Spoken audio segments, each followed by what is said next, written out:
Okay. First, I will put this one on kind of. Oh, I told you this is the Ay, sauce. dangerous. I got scared. Okay, put that down. Okay, so now more.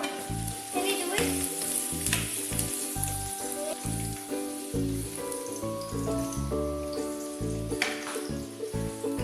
Kapamewang pa. And then, what are you going to put next? I will put onion.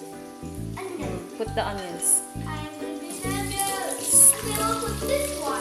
No, the chicken first. Okay. Okay. How should I put it? Okay, so now the chicken, the garlic and the onions and the ginger are ready. Yes. You will put the chicken slowly. Whoa. There it goes. And you have to Guys, stir fry. wow. Can I do it? This one will put it here. This one here.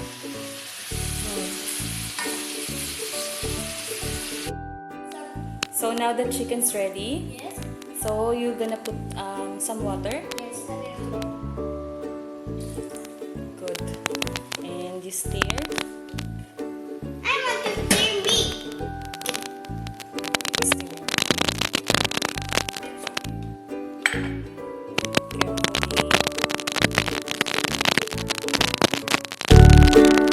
Now the chicken is tender. You will put the, what do you call it? Sayote. There we go.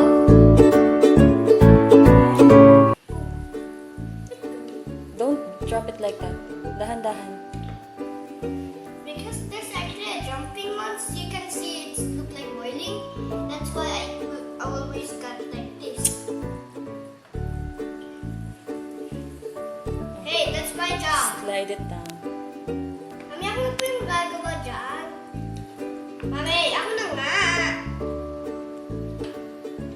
Okay. I'll always put it at the center. Don't drop it like that. Oh, yes. And when the vegetable turns into a lighter green, you can put the malunggay leaves. And then we add some malunggay leaves to make it a little bit healthier. And once everything is cooked or all the vegetables are cooked, then you can turn off the fire and it's ready to eat. Thanks guys.